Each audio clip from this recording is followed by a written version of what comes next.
Bom, desenhos ou animes que são estendidos além do tempo planejado inicialmente podem acabar passando por um probleminha bem chato, galera, que são mudanças da sua narrativa. Quando uma história começa a ser animada, sabe, o criador começa a escrever toda a história, ele já sabe como essa história irá terminar. Porém, se a sua animação fizer muito sucesso, na maioria dos casos o estúdio pode exigir que a história se estenda um pouco mais, ocasionando uma enrolação para a animação não terminar tão cedo assim, furos de roteiro e uma mudança no objetivo do protagonista, tipo a história começar de um jeito e no final acontecer outra coisa. Pra mim, Tartarugas Ninjas, a animação de 2012, foi a animação que deixou tudo isso mais escancarado. E assim, galera, com a nossa tão querida amada série, que é Ben 10, temos 5 séries, e cada uma meio que apresenta uma proposta diferente. Ao assistir a série de Ben 10, dá para notar em certos episódios que as séries queriam seguir caminhos diferentes, testar novas ideias.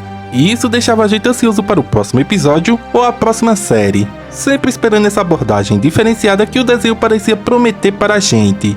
E é sobre isso que eu vou destacar para vocês no vídeo de hoje, galera, que é às vezes que Ben 10 prometeu ser melhor, mas desistiu.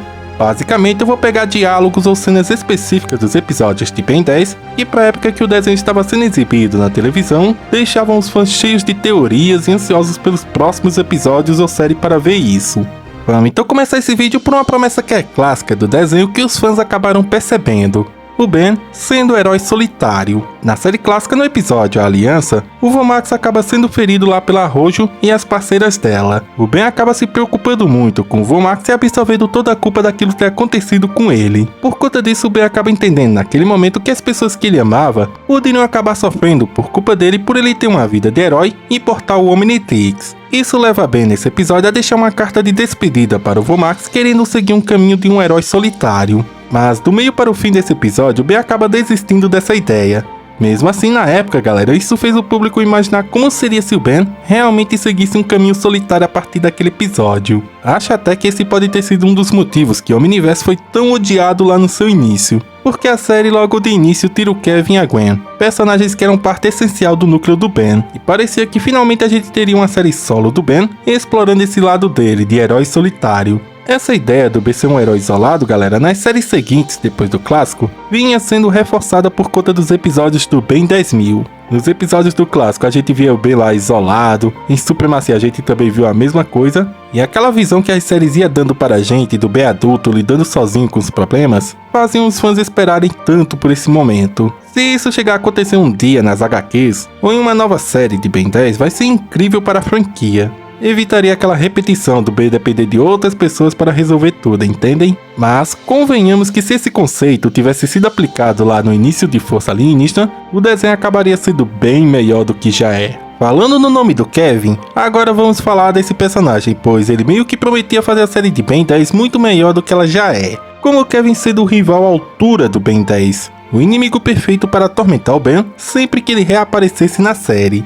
Essa proposta que a série clássica transmitia para a gente através desse personagem foi reforçada por conta do episódio do Ben 10.000, que fez muitos fãs na época, ou quem assistiu pela primeira vez, a criar altas expectativas sobre o Kevin como vilão. Devido que no episódio Ken 10, quando o Ben adulto se encontra lá com o filho do Kevin pensando ser o Kevin, e o próprio Kevin adulto lá fora do nulificador, nessas duas situações a gente pode ver lá o Ben adulto se sentindo muito inseguro, assustado, e pode-se dizer, galera, que o Ben tava até com um pouco de medo de ter que lutar contra o Kevin. Na série clássica, quando eles eram crianças, quando o Kevin reaparecia, já dava pra saber que o Ben ia ter dificuldades contra ele. Afinal, devemos concordar que a ideia por trás do personagem Kevin é uma ideia muito criativa, um personagem que possuía todos os poderes dos aliens do Ben de uma forma distorcida, e o Ben tinha que lidar com ele usando apenas um alien por vez. Quando chegou a série de Força Alienista e transformaram o Kevin em um aliado do Ben, o público não rejeitou tanta ideia, porque o personagem tinha carisma o suficiente para conquistar todo mundo.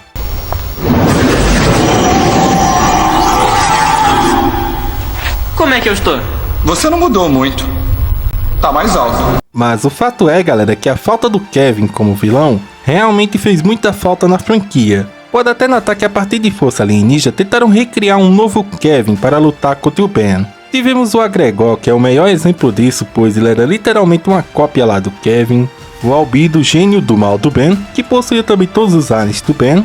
O Kevin novamente enlouquecendo em supremacia alienígena ao entrar em contato com o Super Omnitrix, e em Omniverse acontece a mesma coisa, o Kevin acaba entrando em contato com o Omnitrix novamente e se pagando de vilão por um certo tempo. O reboot de Ben 10, como reconta toda a história do início, eles decidiram manter o Kevin como adversário do Ben. Só que quando era necessário na narrativa, o Kevin acabava se tornando um aliado do Ben, sendo meio que um anti-herói. Se esse personagem tivesse permanecido como vilão, como a série clássica reforçava para a gente, provavelmente esse personagem seria o maior antagonista da franquia. E uma aliança dele com o Albedo poderia ser mais incrível ainda, tendo Kevin aquela sua mutação monstrenga em supremacia alienista, e a aliança dele com o Albedo poderia causar sérias dificuldades para o Ben. Por conta que é o que eu disse, galera, tirar o Kevin como vilão acabou fazendo até que muita falta na franquia, tendo que compensar assim uma rivalidade para o Ben de outras formas, criando a Gregor, Albedo e até criando um enredo onde o Kevin acaba voltando a ser vilão novamente. O próximo tópico que eu irei comentar agora com vocês envolve somente a série de Omniverse, que por mais que até hoje seja uma série muito criticada pelo seu traço, não dá para negar que essa série de Ben 10 que possui os melhores arcos da franquia. No entanto, ao mesmo tempo, ela é a série que menos explora os seus arcos, devido que cada arco de Ben 10 Omniverse só possui apenas 2 episódios.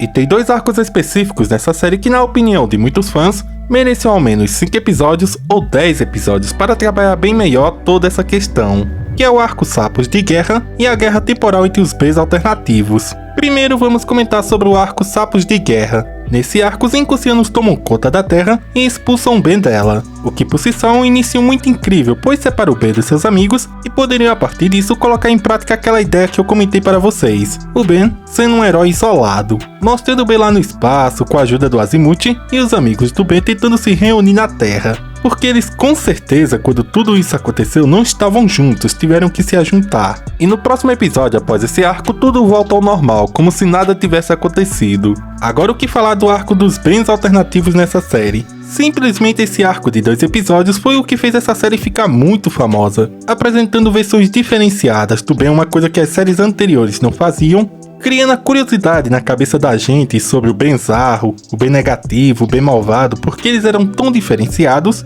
e o mais incrível é mostrar uma realidade onde o Omnitrix nunca sequer chegou a existir e nunca existirá. Poderiam muito bem fazer 10 episódios explorando todo o multiverso do Ben, o Ben ser o Omnitrix viajando em várias realidades alternativas e vendo como o Ion estava atuando, sabe, em outros universos. Nós temos diversas confirmações do Derek falando de realidades alternativas e outras versões alternativas do Ben. A questão aqui é que, embora o Omniverse tenha começado muito criticado, etc., ao longo dessa série, muita coisa das séries anteriores foram inovadas e essa série apresentou arcos incríveis. Porém, o foco de Omniverse era criar episódios aleatórios de aventuras, piadas e outras coisas. A história em si, eles focavam só em alguns episódios, mas não tanto para não ficar tediante. Querendo o Omniverse desenvolver um equilíbrio sobre o desenvolvimento da história e aventuras engraçadas para atrair o público infantil. Agora vamos falar de uma promessa desse desenho que meio que foi deixada de lado e esquecida pelos produtores, que é o Ben ser o escolhido. No episódio Centro da Criação, quando o Azimuth está lá todo indignado, gritando com o Ben, pelo Ben ter falhado em impedir o plano do Agregor de conseguir o mapa do infinito e ir até onde os Sapiens Celestiais viviam, de repente o Professor Paradox aparece nessa cena e o Azimuth acaba falando algo muito interessante. Não foi um erro. Você sabe bem os motivos. Sim, você me contou do grande destino dele, que ele é o ser lendário que um dia... Sem contar. Para que aquele grande futuro aconteça, precisamos primeiro sobreviver a essa crise. Dando a entender por essa fala do Azimuth que os produtores da série de Supremacia e Força Alienígena, que era lá a equipe do Dwayne McDuffie, queriam criar uma espécie de profecia em relação ao Ben. Algo meio que similar ao Naruto lá, que ele era a criança da profecia, como revelado no Shippuden. Também posso citar nesse exemplo o Po de Kung Fu Panda, que era o escolhido lá pelo universo para se tornar o dragão guerreiro, sabe? A mesma coisa aparentemente estava sendo preparada para o nosso personagem Ben. Uma espécie de destino grandioso. O Ben faria algo tão impressionante, galera, que impediu o Azimuth de tomar o Omnitrix dele em todas as oportunidades que ele tinha. Mas essa grande promessa de Ben 10, que foi rapidamente citada sutilmente pelo Azimuth, foi esquecida, pois cada série de Ben 10 tinha uma equipe criativa diferente. A equipe da série clássica não era a mesma que participou de Força e Supremacia. e a equipe de Força e Supremacia, alguns participaram da série de Omniverse. No entanto, em Omniverse colocaram mais pessoas para trabalhar na produção dessa série. É bom ressaltar que a equipe criativa da série clássica, os criadores originais do desenho, que irão participar da produção das HQs que vão ser lançadas em 2026, estiveram indiretamente envolvidas na série de Força e Supremacia, pois o Dwayne revelou que eles ficavam revisando tudo, os roteiros e acompanhavam a série. Assim como também eles fizeram em Omniverse, indiretamente. Então a narrativa, onde o nascimento do Ben era esperado e ele era o ser lendário, galera, realmente prometia muito do desenho para a gente. Algo que iria impactar os fãs, como sendo uma promessa, só que foi esquecida ou deixada de lado, não sabemos. Mas, bom galera, chegamos ao fim de mais um vídeo aqui no canal, e agora deixem suas opiniões aí nos comentários do que vocês acharam dessas 4 promessas do desenho Ben 10 que não foram cumpridas. Esse vídeo aqui não é uma crítica a Ben 10, é só uma observação que muitos fãs tiveram na época em que estavam assistindo o desenho, pois a gente não tinha como prever qual seria o futuro da série, e a gente não tinha essas informações de que a equipe criativa mudava, de que o enredo também sofria alterações e outras coisas. Então a ideia ser apresentada à primeira vista em uma série, sabe, dando a ideia para a gente ou a alusão do que vai acontecer no futuro, e depois essa ideia ser abandonada ou mudada, é totalmente comum em muitas animações, animes, desenhos e etc. Só que esses 4 pontos que eu destaquei para vocês, o Ben sendo herói solitário, o Kevin o inimigo perfeito do Ben, a série de Omniverse não ter explorado seus arcos, e esse tópico aí sobre o nascimento do Ben e ele ser especial, sobre ele ser um ser lendário, galera, com certeza se fossem 4 pontos bem elaborados, provavelmente faria a série de Ben 10 ser bem melhor, ao que dá a gente imaginar na nossa mente aqui. Enfim, comentem aí o que vocês acharam sobre esses 4 pontos, qual ponto você gostou, ou se você discorda que a série já é perfeita por si só, e esses 4 pontos que antigamente o povo relevava muito, não faz sentido algum, ou se seria péssimo se essas 4 ideias que eu apresentei para vocês fossem adiante. Enfim, comentem aí. Mas enfim galera, chegamos ao fim de mais um vídeo aqui no canal, espero realmente que vocês tenham gostado, e se gostaram já sabem, já clica aí no botão do like se você é novo e está conhecendo o canal agora. Já se inscreva aqui no canal e ativa o sininho das notificações para ficarem por dentro de vídeos novos aqui no canal. É isso galera, valeu, tamo junto e até o próximo vídeo.